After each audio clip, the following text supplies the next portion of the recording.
लोकसेवा पारखी सम्पूर्ण साथीहरुमा मेरो नमस्कार।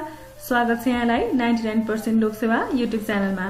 आज नववर्ष 2079 साल वैशाखको 1 गते, नववर्ष 2079 सालको उपलक्ष्यमा सुस्वास्थ्य, दीर्घायु र उत्तरोत्तर प्रगतिको हार्दिक मंगलमय शुभकामना व्यक्त गर्दछौं हामी 99% लोकसेवा युट्युब च्यानलको टिमले।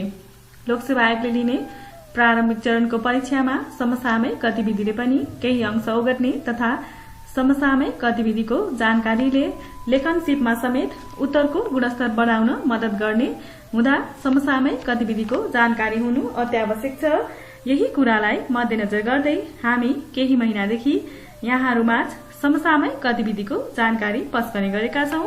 यही क्रमलाई निरन्तरता दिँदै आज हामी नयाँ वर्षको सुवर्ण अवसरमा 2078 साललाई सरसर्ती हेर्ने जमर्को गरिरहेका छौं। 2078 साल वैशाखदेखि चैत्र महिनासम्मका समसामयिक गतिविधिहरू यस भिडियोमा समेट्ने प्रयास गर्नेछौं।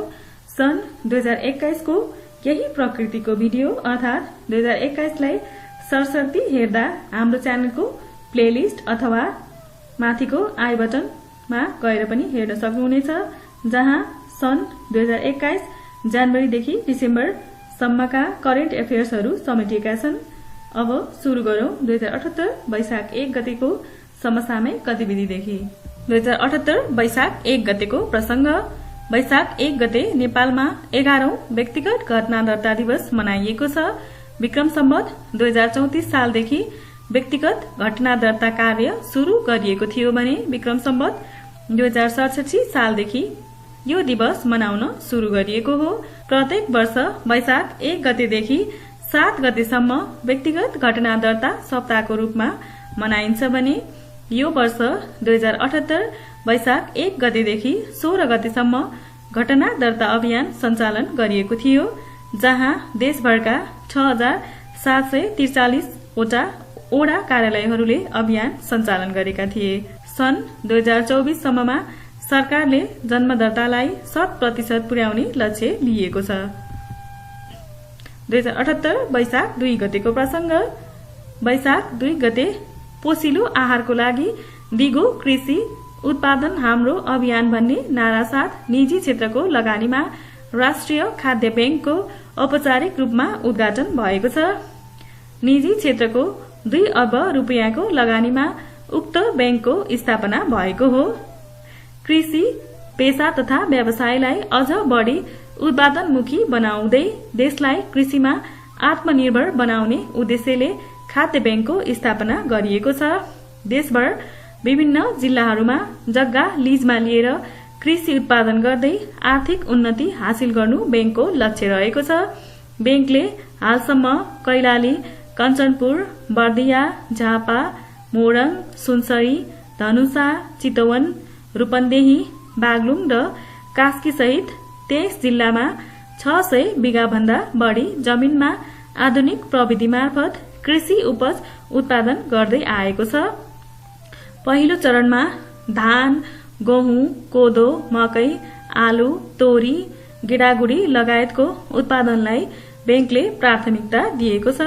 यो बैंकमा लगानी गर्न जो कोहीले 1 लाखदेखि 3 करोड़ रुपियाँसम्म लगानी गर्न सक्नेछन्। साथै यस खाद्य बैंकले चाँडै नै आईपीओ निष्कासन गर्ने तयारी गरेको राष्ट्रिय खाद्य बैंकका अध्यक्ष शंकरनाथ उप्रेतीले बताएका। खाद्य बैंकको प्रमुख कार्यालय नयाँ भानेश्वरमा रहेको छ। अब 2078 वैशाख 2 गतेको प्रसंग। वैशाख 2 गते अनलाइन प्रणाली मेरो कित्ताको उद्घाटन गरिएको छ। नापी विभागले पहिलो चरणमा काठमाडौँ उपत्यकाका 8 वटा नापी कार्यालयबाट यो सेवा शुरू गरेको छ र छिट्टै देशभरका 126 कार्यालयहरूमा यो सेवा पुर्याउने लक्ष्य लिएको छ। यो प्रणाली मार्फत सेवाग्राहीले घरमै बसेर नक्सा प्रिन्ट, फिल्ड बुक प्रिन्ट र राजस्व भुक्तानी गर्न सक्नेछन्। अब 2078 वैशाख 11 गतेको समसामयिक गतिविधि। वैशाख 11 गते प्रधानमन्त्री केपी शर्मा ओलीद्वारा नवनिर्मित धरहराको उद्घाटन गरिएको छ। नयाँ धरहराको उचाइ 83.85 मिटर र भूमिगत तलासहित धरहराको उचाइ 92.25 मिटर रहेको छ। बाहिरबाट 11 तला देखिने धरहरा भित्रबाट 22 तला रहेको छ। 3 तले भूमिगत पार्किङको सुविधा पनि रहेको छ, जहाँ 400 गाडी र 700 मोटरसाइकल पार्किङ गर्न मिल्दछ। उक्त जमिनको क्षेत्रफल 42.2 रोपनी रहेको छ। GIETC र रमन जेबीले धरहराको पुनर्निर्माणको काम भ्याट सहित 3 अर्ब 48 करोडमा बनाइरहेको राष्ट्रिय पुनर्निर्माण प्राधिकरणले जनाएको छ। धरहराका डिजाइनर विष्णुपन्थी रहेका छन्। अब 2078 वैशाख 12 गतेको समसामयिक गतिविधि। नेपालमा 2078 वैशाख 6 गतेदेखि 11 गतेसम्म अर्ना गणना गरिएको छ र यसको नतिजा वैशाखको 12 गते सार्वजनिक गरिएको थियो। यस गणना अनुसार 2021 मा नेपालमा अर्नाको संख्या 498 पुगेको छ, जबकि सन् 2018 मा अर्नाको संख्या 441 मात्र रहेको थियो। नेपालको कोसीटप्पु वन्यजन्तु आरक्षमा मात्र यो जंगली भैंसी अर्थात अर्ना पाइने गर्दछ। प्राप्त रेकर्ड अनुसार 498 अर्ना मध्ये 221 वटा वैश्यक भाले, 162 वटा वैश्यक पोथी, 48 वटा अर्धवैश्यक, 2 देखि 3 वर्षको बच्चा 35 वटा, 1 देखि 2 वर्षको बच्चा 32 वटा भेटिएका छन्। जंगली भैंसी अर्थात अर्ना विश्वमा नै निकै दुर्लभ मानिन्छ। यो वन्यजन्तु प्राकृतिक वासस्थानमा नेपाल, भारत, भुटान, कम्बोडिया र थाइल्याण्डमा मात्र पाइने गरेको छ।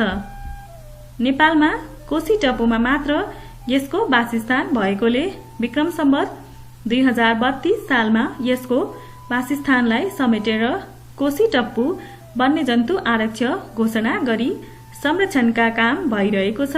2032 सालमा अर्नाको संख्या जम्मा 63 वटा मात्र रहेको थियो। यही सिलसिलामा हामी गैंडा गणनाबारे पनि जानकारी लिन्छौं। 2077 चैत्र 9 देखि 28 गतेसम्म भएको गैंडा गणनामा नेपालमा कुल गैंडाको संख्या 752 रहेको जनाइएको छ। सन् 2015 मा 6 वर्ष पहिला लिएको गणनामा 645 गैंडा रहेको तथ्याङ्क सार्वजनिक भएको थियो। हाल रहेका 752 गैंडा मध्ये चितवन राष्ट्रिय निकुञ्जमा 694, बर्दिया राष्ट्रिय निकुञ्जमा 38, शुक्लाफाँटा राष्ट्रिय निकुञ्जमा 17 र पर्सा राष्ट्रिय निकुञ्जमा 3 वटा रहेका छन्। अब 2078 वैशाख 14 गतेको समसामयिक गतिविधि। नेपाल राष्ट्र बैंकले 66औं वार्षिक उत्सव मनाएको छ। विक्रम सम्वत 2013 वैशाख 14 गते नेपाल राष्ट्र बैंकको स्थापना भएको हो। नेपाल राष्ट्र बैंकमा 1 जना गभर्नर र 2 जना डेपुटी गभर्नर रहने व्यवस्था रहेको छ। नेपालको पहिलो गभर्नर हिमालयन शमशेर जबरा हुन्। 15औं गभर्नर युवराज खतिवडा, 16औं गभर्नर डाक्टर चिरञ्जीवी नेपाल, 17औं गभर्नर महाप्रसाद अधिकारी रहनु भएको थियो। महाप्रसाद अधिकारी विरुद्ध महाअभियोगको प्रस्ताव लागेपछि उहाँ स्वतः निलम्बनमा पर्नु भएको छ। नेपालका प्रमुख बैंकहरूको स्थापना यस प्रकार रहेको छ। विक्रम सम्वत 1994 कार्तिक 30 गते नेपालको पहिलो बैंकको रूपमा नेपाल बैंक लिमिटेडको स्थापना भएको हो। दोस्रोमा छ नेपाल राष्ट्र बैंक स्थापना 2013 वैशाख 14 गते। तेस्रोमा राष्ट्रिय वाणिज्य बैंक बैंकको स्थापना 2022 साल माघ 10 मा भएको थियो। चौथोमा छ कृषि विकास बैंकको स्थापना 2024 साल माघको 7 गते भएको थियो भने पाँचौंमा छ 2041 सालमा स्थापना भएको नेपालको पहिलो प्राइभेट बैंक नेपाल अरब बैंक। हाल उक्त बैंक नवीन बैंकको नामले चिनिन्छ। अब 2078 वैशाख 15 गतेको समसामयिक गतिविधि। नेपालमा 25औं राष्ट्रिय चिया दिवस मनाइएको छ। यसको नारा स्वदेशमा उत्पादित चिया पिउने गरौं, स्वास्थ्य समृद्ध र आत्मनिर्भर बनौं भन्ने रहेको थियो। नेपाली चियाको खपत वार्षिक 200 ग्राम प्रति व्यक्ति भन्दा कम रहेको अनुमान गरिन्छ। पहिलो पटक 2054 सालमा चिया दिवस मनाइएको थियो। नेपालमा चिया खेती विक्रम सम्वत 1920 देखि गर्न थालिएको हो। विक्रम सम्वत 2039 सालमा राजा वीरेन्द्रद्वारा पूर्वाञ्चलका 5 जिल्ला झापा, धनकुटा, तेह्रथुम, पाँचथर र इलामलाई चिया क्षेत्र घोषणा गरिएको थियो। विश्वमा सबैभन्दा बढी चिया उत्पादन गर्ने देश भारत हो भने विश्वमा सबैभन्दा धेरै चिया खपत गर्ने देश बेलायत रहेको छ। अब 2078 वैशाख 23 गतेको प्रसंग। वैशाख 23 गते वरिष्ठ गायक तथा संगीतकार प्रेमदोष प्रधानको निधन भएको छ। उनको जन्म विक्रम सम्वत 1994 मा सिन्धुपाल्चोकको चौतारामा भएको थियो। नेपाली सांगीतिक क्षेत्रको गोल्डन भोइस उपनामले समेत उनलाई चिनिन्छ। उनका चर्चित गीतहरू यो नेपाली शिर उचाली, पर लैजाऊ फूलहरू, घुम्तीमा नआऊ है रहेका छन्। अब 2078 वैशाख 24 गतेको प्रसंग। 2078 वैशाख 24 गते 6औं राष्ट्रिय पत्रकारिता दिवस मनाइएको छ। विक्रम सम्वत 2073 सालदेखि यो दिवस मनाउन थालिएको हो। अब 2078 जेठ 2 गतेको समसामयिक गतिविधि। जेठ 2 गते प्रसिद्ध गीतकार तथा चलचित्र निर्देशक चेतन कार्कीको निधन भएको छ। बहिनीको दया छ भने तीजको लहर आयो बनिलै चेतन कार्कीको गीतकार व्यक्तित्वलाई पुष्टि गर्ने प्रतिनिधि गीतहरू हुन्। अब 2078 जेठ 7 गतेको प्रसंग। जेठ 7 गते अर्थात् 2021 मे 21 मा चिपको आन्दोलनको नेतृत्वकर्ता सुन्दरलाल बहुगुणाको निधन भएको छ। सन् 1927 जनवरी 9 मा उनको जन्म उत्तराखण्डको मारोदा भन्ने ठाउँमा भएको थियो। चिपको आन्दोलन कसैले रुख काट्न लागेमा स्थानीय बासिन्दाहरू रुखमा टाँसिएर रुख काट्न नदिने आन्दोलन हो। हिन्दी भाषामा चिपको शाब्दिक अर्थ टाँसिने हुनाले यो आन्दोलनमा मानिसहरू रुखमा टाँसिने भएको कारण आन्दोलनको नाम नै चिपको आन्दोलन हुन गयो। अब 2078 जेठ 8 गतेको प्रसंग। 2078 जेठ 8 गते तत्कालीन प्रधानमन्त्री केपी शर्मा ओलीद्वारा प्रतिनिधि सभा पुनः विघटन गरिएको थियो। कार्तिक 26 र मंसिर 3 गते मध्यावधि निर्वाचन गर्ने सरकारको घोषणा रहेको थियो। सर्वोच्च अदालतले 2078 असार 28 गते सो विघटनलाई असंवैधानिक भनी बदल गर्यो। साथै अदालतले 2 दिनभित्र नेपाली कांग्रेसका सभापति शेरबहादुर देउवालाई प्रधानमन्त्री बनाउने परमादेश समेत जारी गरेको थियो। नेपालको इतिहासमा यसअघि भएका विघटनहरूलाई सरसर्ती हेरौं। पहिलो विघटन तत्कालीन प्रधानमन्त्री गिरिजाप्रसाद कोइरालाले 2051 साल असार 26 गते प्रतिनिधि सभा विघटनको लागि सिफारिस गर्नुभएको थियो। संसदमा नीति तथा कार्यक्रम असफल भएपछि विघटन गरिएको साथै प्रधानमन्त्री कोइरालाले राजीनामा दिएका थिए। सो विघटन सर्वोच्च अदालतले सदर गरेको थियो। 2051 साल कार्तिकको 27 गते आम निर्वाचन गर्ने घोषणा गर्दै विघटन भएको थियो।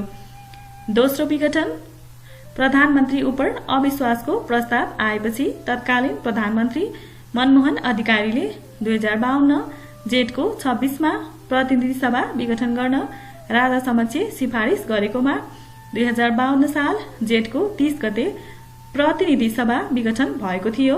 उक्त विघटन सर्वोच्च अदालतले 2052 भाद्र 22 गते उल्ट्याइदिएको थियो।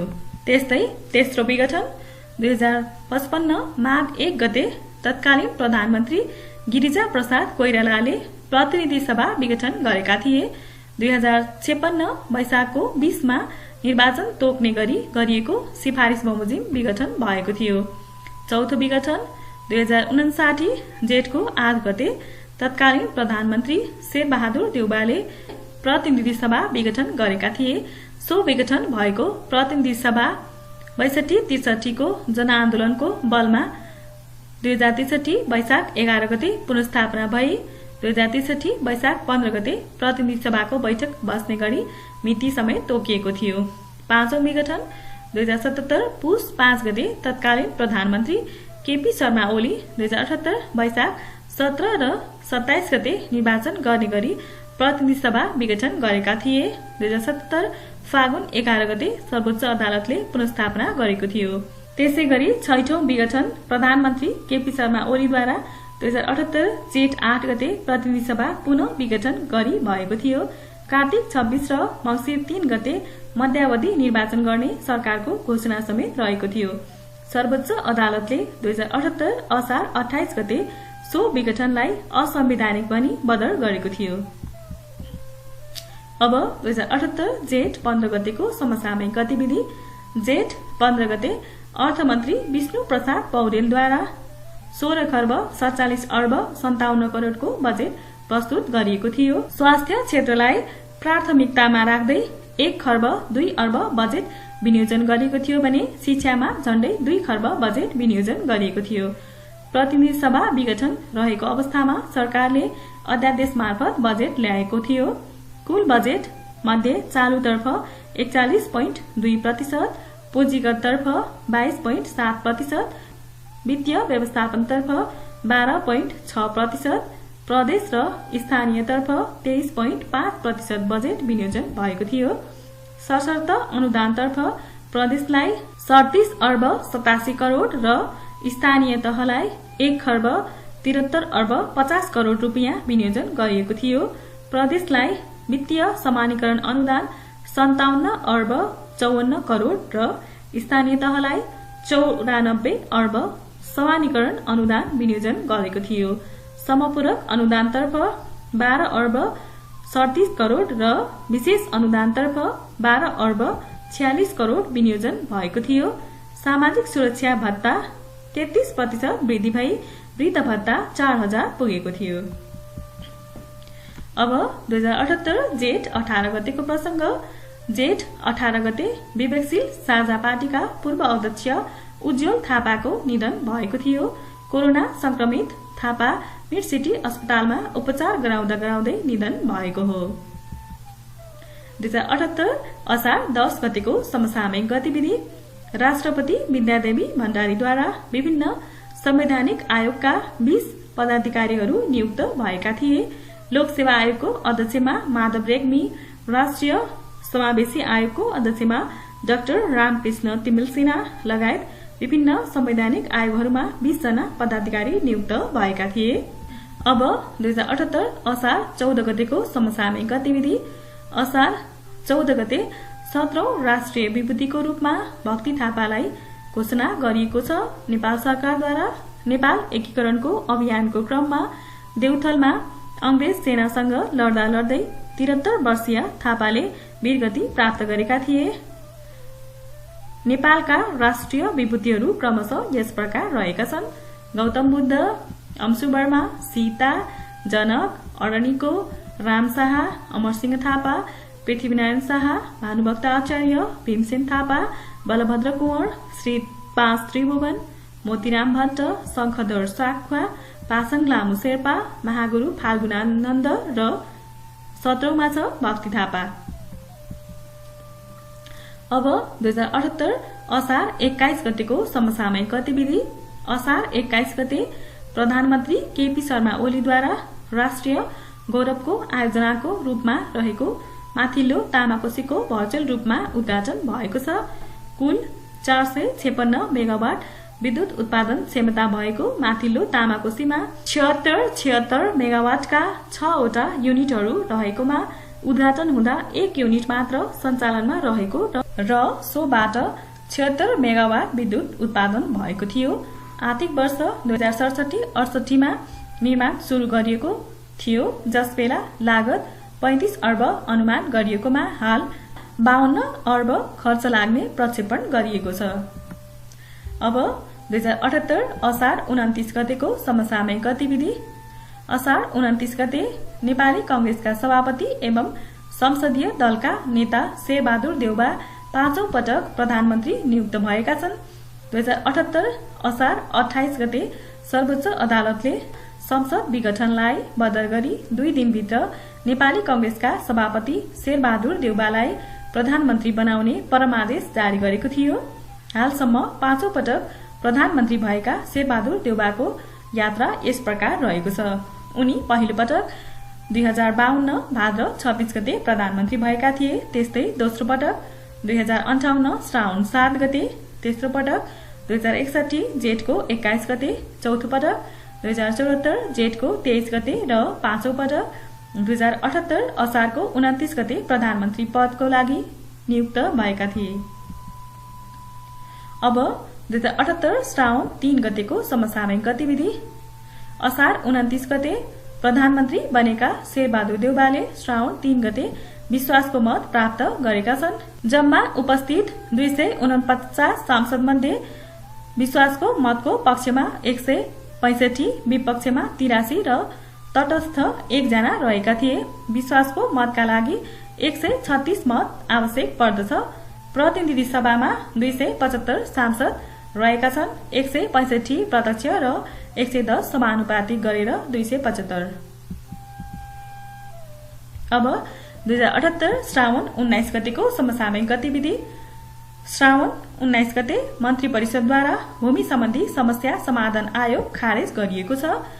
पूर्व प्रधानमन्त्री केपी शर्मा ओलीको सरकारले 2076 चैत्र 9 मा देवी प्रसाद गेवालीको नेतृत्वमा उक्त आयोग गठन गरेको थियो। 2077 माघ 15 गतेदेखि जिल्लाहरूमा समेत उक्त आयोगको गठन गरिएको थियो। भूमि सम्बन्धी ऐन 2021 को दफा 52 ख को उपदफा 6 को आधारमा आयोग गठन गरिएको थियो। अब 2078 श्रावण 25 गतेको प्रसंग। श्रावण 25 गते बसेको मन्त्री परिषदको बैठकले नेपाल विद्युत प्राधिकरणको कार्यकारी प्रमुखमा कुलमान घिसिङलाई नियुक्त गरेको छ। नियुक्ति भने 2078 श्रावण 27 गते मात्र दिइएको थियो।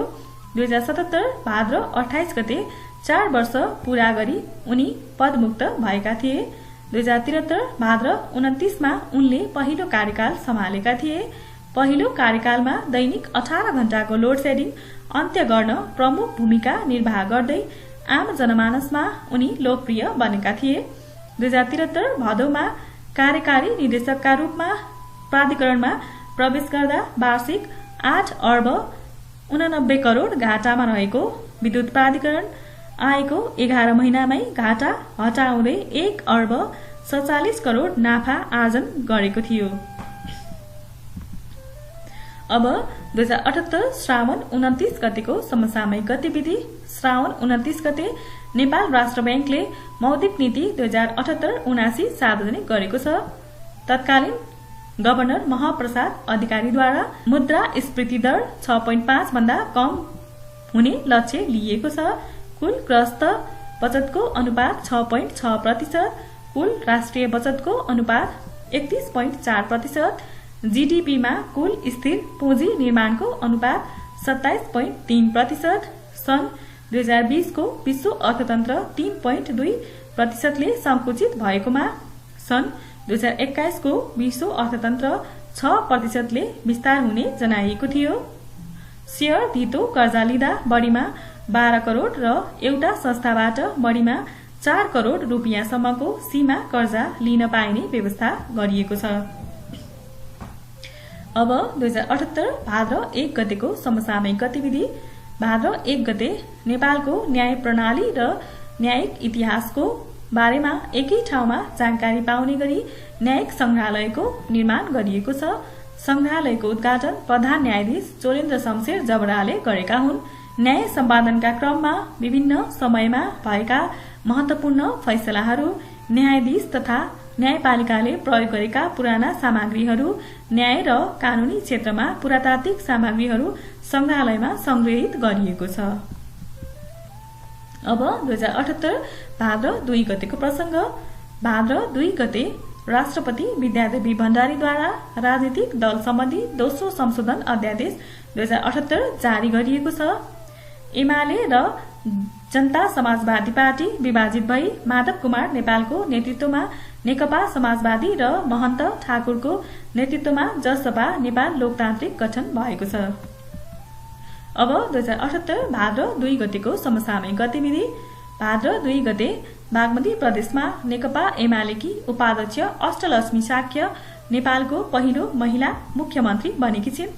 संविधानको धारा 168 को उपधारा 1 अनुसार प्रदेश प्रमुख विष्णु परसाईले साक्यलाई बहुमतको आधारमा मुख्यमन्त्रीमा नियुक्त गरेका हुन्। भाद्र 2 गते मुख्यमन्त्री बनेकी साक्य 2078 कार्तिक 10 मई पदमुक्त भएकी छिन्।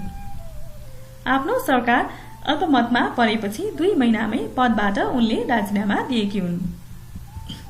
अब 2078 भाद्र 2 गतेकै प्रसंग। भाद्र 2 गते जनवादी गायक जेबी टुहुरेको निधन भएको छ। उनको वास्तविक नाम जटबहादुर खड्की रहेको थियो। अब 2078 भाद्र 11 गतेको प्रसंग। भाद्र 11 गते प्रधान सेनापतिमा परशुराम शर्मा नियुक्त भएका छन्। संविधानको धारा 246 को उपधारा 5 बमोजिम मन्त्री परिषदको सिफारिशमा राष्ट्रपतिद्वारा उनी नियुक्त भएका हुन्। ब्याच नम्बर 1353 बलाधिकृत रथी शर्मा हाल सेनाको कायम मुकायम प्रधान सेनापतिको कार्यभार सम्हाल्दै आएका छन्। उनलाई भदौ 24 गतेबाट लागू हुने गरी राष्ट्रपति भण्डारीले नियुक्त गरेकी हुन्। प्रधान सेनापति पूर्णचन्द्र थापाले भाद्र 24 गते नयाँ प्रधान सेनापति शर्मालाई सम्पूर्ण जिम्मेवारी हस्तान्तरण गरेका थिए। अब 2078 भाद्र 22 गतेको प्रसंग। भाद्र 22 गते 18औं निजामती सेवा दिवस मनाइएको छ। विक्रम सम्वत 2013 भाद्र 22 मा टंकप्रसाद आचार्यको पालामा सर्वप्रथम निजामती सेवा ऐन जारी भएको सम्झनामा यो दिवस मनाउने गरिन्छ। यो दिवस 2061 देखि मनाउन सुरु गरिएको थियो। 2078 सालको नारा व्यावसायिक र सृजनशील प्रशासन, विकास, समृद्धि र सुशासन रहेको छ। अब 2078 भाद्र 29 गतेको समसामयिक गतिविधि। भाद्र 29 गते मन्त्री परिषदले भूमि सम्बन्धी समस्या समाधान आयोगको अध्यक्षमा केशव निरौलालाई नियुक्त गरेको छ। यसअघि देवी प्रसाद गेमाली नेतृत्वको आयोगलाई सरकारले 2078 श्रावण 19 गते खारेज गर्ने निर्णय गरेको थियो। अब 2078 असोज 1 गतेको समसामयिक गतिविधि। 2078 असोज 1 गते 9औं विज्ञान दिवस मनाइएको छ। विक्रम सम्वत 2013 साल असोज 1 गते पब्लिक साइन्स कलेज स्थापना भएको सम्झनामा विक्रम सम्वत 2070 देखि यो दिवस मनाउन सुरु गरिएको हो। 2078 को नारा विज्ञान र प्रविधिको उन्नत विकास, प्रकोप र महामारीबाट सहज निकास रहेको छ। अब 2078 असोज 3 गतेको प्रसंग। असोज 3 गते नेपालको सबैभन्दा ठूलो मान पदवी नेपाल रत्न मरणोपरान्त पूर्व प्रधानमन्त्री कृष्ण प्रसाद भट्टराईलाई प्रदान गरिएको छ। असोज 3 गते संविधान दिवसको अवसरमा 903 जनालाई 2078 सालको विभूषण तथा मान पदवी प्रदान गरिएको छ। राष्ट्र गौरव मान पदवी पूर्व प्रधानमन्त्री झलनाथ खनाल र स्वर्गीय सुवर्ण शमशेर जबरालाई प्रदान गरिएको थियो। मान पदवी 4 प्रकारका रहेका छन्। पहिलो छ नेपाल रत्न मान पदवी। राष्ट्रिय जीवनमा उदाहरणीय योगदान पुर्याउने नेपालीलाई सो मान पदवी प्रदान गरिन्छ। दोस्रोमा छ राष्ट्र गौरव मान पदवी। नेपालको प्रतिष्ठा बढाउने विदेशी मुलुकको राष्ट्राध्यक्ष वा राष्ट्रिय अन्तर्राष्ट्रिय क्षेत्रमा उल्लेख्य योगदान पुर्याउने नेपालीलाई सो मान पदवी प्रदान गरिन्छ। तेस्रोमा छ राष्ट्रदीप मान पदवी। राष्ट्रिय अन्तर्राष्ट्रिय क्षेत्रमा योगदान पुर्याउने नेपाली वा विदेशीलाई प्रदान गरिन्छ। यसका 5 वटा श्रेणीहरू रहेका छन्। र चौथोमा छ जनसेवाश्री मान पदवी। राष्ट्रिय जीवनको कुनै पनि क्षेत्रमा प्रशंसनीय काम गर्ने नेपाली वा विदेशीलाई सो मान पदवी प्रदान गरिन्छ। यसको पनि 5 वटा श्रेणीहरू रहेका छन्। नेपालमा प्रदान गरिने अलंकार 9 प्रकारका रहेका छन् भने पदक 14 प्रकारका रहेका छन्। अब 2078 असोज 7 गतेको प्रसंग। 2077 सालको लागि मदन पुरस्कार र जगदम्बाश्री पुरस्कार प्रदान गरिएको छ। 77 सालको मदन पुरस्कार साहित्यकार भगीरथ इङ नामको कृति लिम्बुवानको ऐतिहासिक दस्तावेज संग्रह 1719 देखि 2020 ले प्राप्त गरेको छ। मदन पुरस्कार चन्द्र शमशेरका कान्छा छोरा मदन शमशेरको नाममा विक्रम सम्वत 2012 मा स्थापना भएको थियो भने 2013 सालदेखि यो पुरस्कार प्रदान गरिँदै आइएको छ। 2013 मा 3 जनालाई सो पुरस्कार प्रदान गरिएको थियो। 3 जना क्रमशः सत्यमोहन जोशी, चित्तरञ्जन नेपाली र बलराम जोशी रहेका थिए। धेरै पटक मदन पुरस्कार विजेता सत्यमोहन जोशी हुन्। उनले 2013, 2017 र 2028 सालमा मदन पुरस्कार प्राप्त गरेका थिए। हालसम्म मदन पुरस्कारबाट पुरस्कृत महिलाहरू 4 जना रहेका छन्। क्रमशः पारिजात, झमक घिमिरे, राधा पौडेल र नीलम कार्की निहारिका। 2077 को जगदम्बाश्री पुरस्कार भैरव बहादुर थापालाई प्रदान गरिएको छ। जगदम्बाश्री पुरस्कार विक्रम सम्वत 2045 सालदेखि पहिलो पटक वितरण गरिएको थियो। 2045 सालमा जगदम्बाश्री पाउने व्यक्ति नारायण गोपाल गुरुबाचार्य रहेका थिए। हाल मदन पुरस्कार र जगदम्बाश्री पुरस्कारको राशि 4 लाख रुपियाँ रहेको छ। अब 2078 असोज 11 गतेको समसामयिक गतिविधि। 2078 असोज 11 गते बागमती प्रदेशलाई पहिलो पूर्ण साक्षर प्रदेश घोषणा गरिएको छ।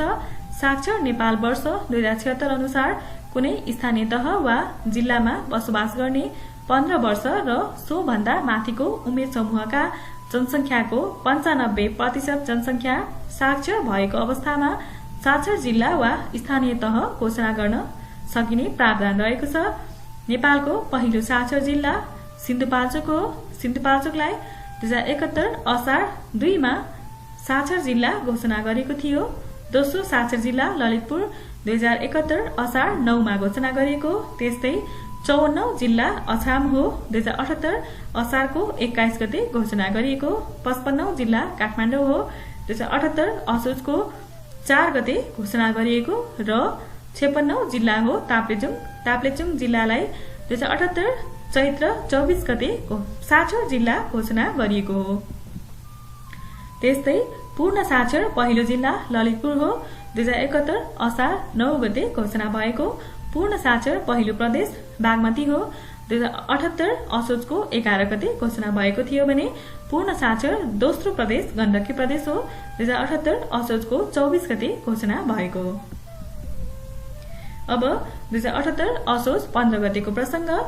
2078 असोज 15 गते धौलागिरी पर्वत आरोहण गर्ने नेपालकी पहिलो महिला बनेकी छिन् पूर्णिमा श्रेष्ठ। 8167 मिटर अग्लो धौलागिरी हिमाल विश्वको 7औं अग्लो हिमाल हो। 2078 वैशाखदेखि चैत्र महिनासम्मको समसामयिक गतिविधिको भिडियो एउटै भिडियोमा समेट्दा भिडियो अत्यन्तै लामो हुने देखिएकोले 2078 वैशाखदेखि असोजसम्मको समसामयिक गतिविधिहरूको प्रसंग यही समाप्त गरेका छौं।